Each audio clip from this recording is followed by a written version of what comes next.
Good morning, one and all. I hope you are well. So, this morning I have three pairs on watch, and those are Pound CAD, Euro Kiwi, and Dollar Yen. And I think that my favourite of the bunch today is Pound CAD.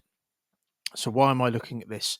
Well, on the higher time frames, you can see that we have, if we just zoom out a little bit, so it's highly likely that on the higher time frames, especially as we have broken, so I'm looking down here, we've broken this low, okay, we near missed to the low, tap below, discounted prices for the bigger players. It's highly likely, especially as we've kind of broken out of this correction here, that this is an impulse correction continuation to push higher to take out this high, which these highs keep near missing too.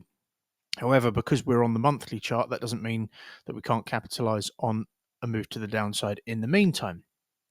So, is there anything to support a move to the downside? Well, yes, you can see we have some momentum coming in here. This candle is not closed, it's still active, but nevertheless, what we have this very, very bearish candle here. If you look at last week's close, we have this very bearish candle, and now where are we? It's now Wednesday, and we're still stalling in this area, giving me that this is a clue.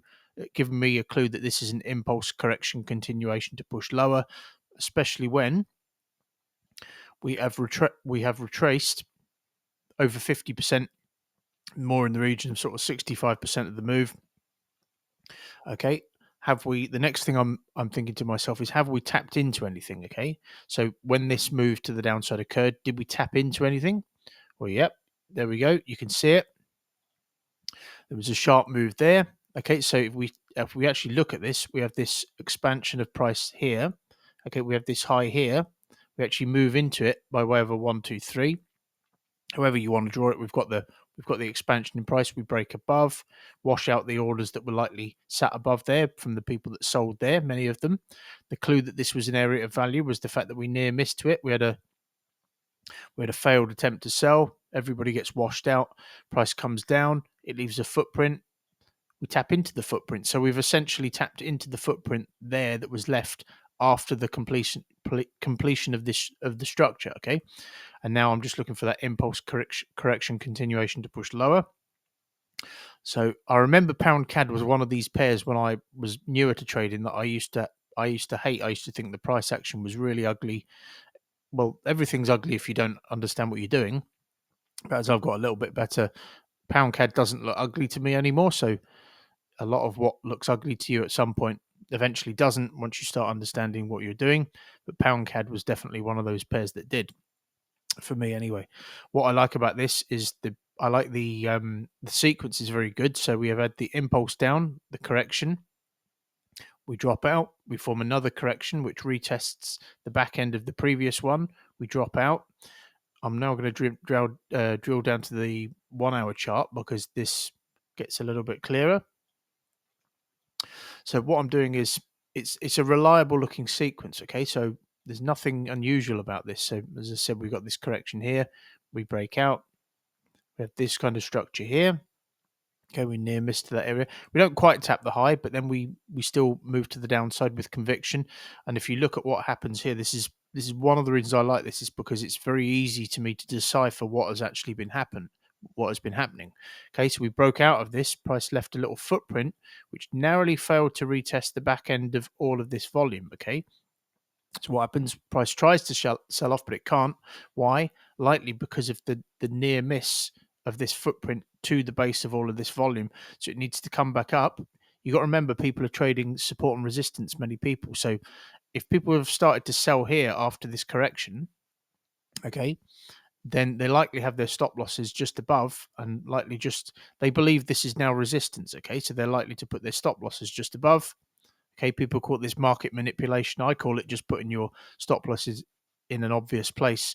And it's not the market hunting your stop loss. It's just that for the market to be able to move in one direction or the other, given that this is the mid price, all of this price has to fill the orders before it can move. Okay, so no one's out there hunting your orders, but the orders are likely above there. They have to be filled before price can move to the downside. Once these orders are off the table, then the mid price is obviously going to be lower because those orders are not there anymore. Okay, what happens? Price comes down. We've left a footprint here.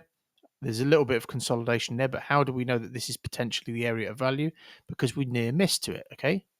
What's happened? We move to the downside, price comes up. Why? Because we have a near miss, which implies that this is where the volume is, especially when this, I've just separated the structures. This was the washout of all of the stops that were here. So the stops are likely now in this area, okay?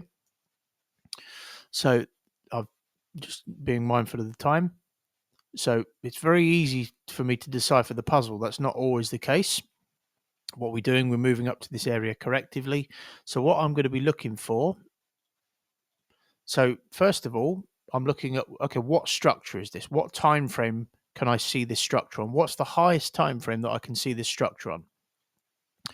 So we'll just get that off the chart a minute. So the highest time frame that I can start to see the structure, okay, given that I've separated it and this is now a new structure because of what I've just done, I can see this on the 4-hour chart. So that means that if I'm going to take a risk entry, which I would, because I'm not bothered about this high because it's not necessarily relevant because it's above all of this, okay, I would take a risk entry in this instance. But because it's a 4-hour structure, because I can see it on the 4-hour chart, I'm looking for my entry requirements for a risk entry within a 4-hour structure, which is a corrective tap into the area, followed by either a 4-hour rejection or 2 1-hour high test rejections. Or if we don't get that for whatever reason, or I miss it, or price just smashes to the upside, maybe breaks a bit higher, whatever the reason, if I don't manage to get this, then I'm just looking for a push down and a flag of any description, as you can see here, and then I would look to get short on the break depending on which one it is. And then we've got 7.5% and 5.5% to 6% to work with, depending obviously on the size of the structure, the rejections, etc. And that's what I'm going to be looking for. I'm not looking to play it long term, and you might be thinking, why? Well, I'm just interested in as long as my minimum requirements are met, okay, then I'm quite happy that for anything more than a 5-1, that's the and I am also factoring in, just to touch on it, although I'm not necessarily bothered about this high up here, I'm also considering the fact that we have started like this, and I've said in previous videos, when we start like that with a descending structure, even if price does commit, so say we get that, something like that, we move to the downside, because of this descending nature of this, price can do something like this, where we get a 1, 2, 3, which then taps into, let's say, here, okay? So even though it's not necessarily relevant at the minute, if we start responding from this low, then because of this descending start to all of this, which started in a 1, 2, 3, that could imply that we're coming back up. So I'm just factoring in all of these things. Let's move on to the next pair, which is Euro Kiwi. So Euro Kiwi is an interesting one because on the higher time frame, this is why it's important to do top-down analysis. On the lower time frames, this is a corrective move up. This is indicative of a move to the downside, okay? Especially as we're near missing to the start of all of this volume, okay? So I am mindful of the fact that because we're near missing to what was the start of volume, this could be something like that to give us that, to then give us that, and then we move to the downside from there. That could still happen, right? Why am I looking for longs then? Well, the higher time frame takes precedence. So if we look at the higher time frames, we have retraced in terms of this move from here to here, about 80 odd percent of that. And we also have, and what have we done? We have an impulse correction, potential continuation to push higher, which has retested the back end of all of this volume, okay? And you can see that we have some momentum coming in now. What have we had on the daily? Look at the daily. This is the key bit for me. We have the gaps here to this low. We take them out, and we've moved to the upside by way of what is essentially, in terms of candlestick formation, a morning star formation. Not your textbook one, but we have the bearish candle. We have a bit of a stall with a bit of momentum, and then we have the follow through to the upside. Okay. And what do we also have? We have a gap here to this high. So this, even if we were going to come back down for whatever reason, we would likely complete that structure first to give us that. Okay, but as I said, I am mindful of the fact that, so I'm prioritizing the higher time frame. The higher time frame is, regardless of what the lower time frame is showing, the higher time frame after this, this very bullish morning star profile, if you like, from an area of significance, which is visible on the weekly chart, just about, that is suggesting the move to the upside. So where does this sell become invalidated? The potential sell that I wouldn't be interested in, because you would be trading into a low after the daily close has just basically suggested to the bigger players to get long. Okay, so what I'm going to be looking for, the sell becomes invalidated in my experience if we break above here. So because of how far into this move, so from here all the way up to here where I would be looking to trade, because of that and because of the sequence, I'm specifically looking for a 1 hour correction after above here. So a break above this area of interest, followed by 6 to 8 corrective 1 hour candles. And then depending on whether I could see the structure on the 1 hour chart or whether I had to drop down to the 15-minute to filter it, that would depend on whether I get long on the break or within it. And you've got the entry requirements here. And then I would look to target this high where there was a sharp move as a first target. I don't think I can't see why we would come to the downside from there, but that could be an area where we correct. So that is a first target. And then I would be targeting this high up there, because that high was the near miss to there. And if we just measure it, I'm almost certain this lines up. There we go. So what I would actually do, because the 90% area where price can pull back deeply, even if it's going to continue going, falls just shy of the sharp move, in these scenarios, what I do is I actually set my take profit at the 90% area and not actually at the sharp move, whichever one, falls earlier, if you like, and that would be 1.85111 roughly. So we would have something in the region of 5.5% to work with.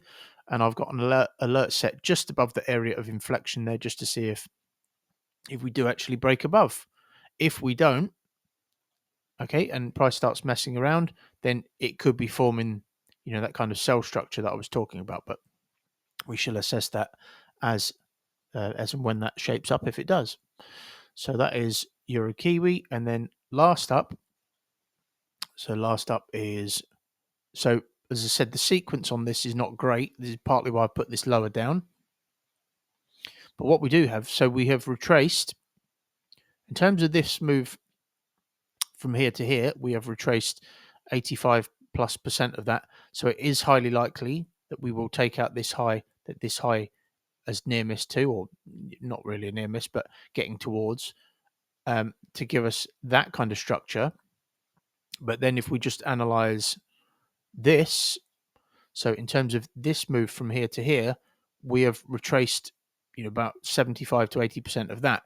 So it's likely the case that even if we are going to take out that high, especially after this very bearish weekly dropout, it's likely the case that we would find our way down to there, or at least down to there first, before moving up to that area to give us that kind of structure. Okay.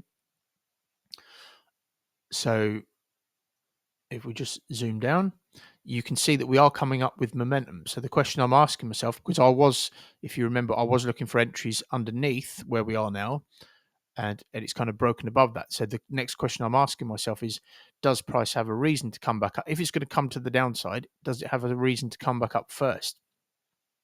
Well, let's have a look at this. So let's analyze this price action. I've got 6 minutes left. So we have this structure. We have a little ending structure out of that, at the end of that, sorry. We then have this structure here. We drop out. There's a little bit of a footprint here. We tap into it, or more or less. Okay. Then we get this. We don't quite tag that high, but we have this kind of structure here. But the most important thing about all of this is that we drop out. Okay. So why are we coming all the way back? If I was looking for entries down here and from these areas, but we've broken above, is there a reason for price to break above? So this is where the amateurs are trying to be right, and I'm trying to analyze what's actually happening before I look to get short, because I'm trying to manage risk, not be right. Okay, two different things. What do we have here? So we have the base of So we can kind of separate that now. Okay. We have the base of all of this volume was here. Okay. And if you look at what price did, okay, we left a gap to this high. So as I said with pound CAD, if people are shorting this here, where do you think, if they believe that support becomes resistance once it's broken below, where do you think they're likely to have their stop losses? I would suggest in this area. Okay. Now, some of them, if they had their stop losses above here, many of them may have moved their stop loss to break even. So break even for them may have been around this area, which might be why we don't always need to break above. We only need to tap an area before we look to get long or short. Okay. But nevertheless, we have a gap, price left a gap to this all of this volume. So we never actually retested that. I'm just going to get this off the chart quickly if I can. Just checking my mix is still plugged on, still on. So what I'm looking for in this instance, because we have come from an impulse up, and we do have to bear in mind the slightly strange sequence, at least on the higher time frames. What I'm looking for, just get that off. I'm specifically looking for a break below this area, as I've got it marked, this area of inflection, because if we get that, then we will have retraced over 50% of this bullish move here. Now, when we retrace over 50% of a bullish move and we correct afterwards, that's a very strong indication that we're moving to the downside. And also, if we just zoom out to the 4-hour chart, we would also, if we break below this area of inflection, we would have retraced about 50% of the length for this previous 4-hour candle, which is also another very strong indication. Imagine what this would look like. We would have a 4-hour candle that may not have closed, but would be down here. We would have so we would have tapped into this area, the start of all of this consolidation. Okay, we would have retested the back end of loads of volume here. Okay, and we would have retraced 50% of that bullish 4-hour candle that led us up to this area. If we correct afterwards, and I was to look to get short on the break or within a correction, which is usually the banks and the bigger players stacking their orders for the next wave to the downside, then it's illogical, although price can do anything at any time, it's illogical for me to just be tagged in and tagged out after we've tagged all of that liquidity, tapped into all of that, broken back below this high as well, and retraced for all of that 4-hour momentum and given a correction afterwards, so that I would be confident that that would give us sufficient confluence for a move to the downside. We would have about 3% to work with to the start of this little consolidation there, and then down to the start of this correction here, we would have about 8.5% to work with. And once again, I would use that Fibonacci tool, measure from there to there, and that would give us something in the region of 7% to work with. So that's what I'm going to be looking for. I have an alert set just above the area of inflection. If that does not trigger, then I don't need to look at this pair again. I don't need to FOMO into positions like all the amateurs are doing. I just need to stick to my rules, let the alerts trigger, and then execute accordingly. That's what I'm going to be looking for today, folks. I hope you've enjoyed this video. I hope it's provided you with value, and I'll see you again in the next one. Enjoy the rest of your day.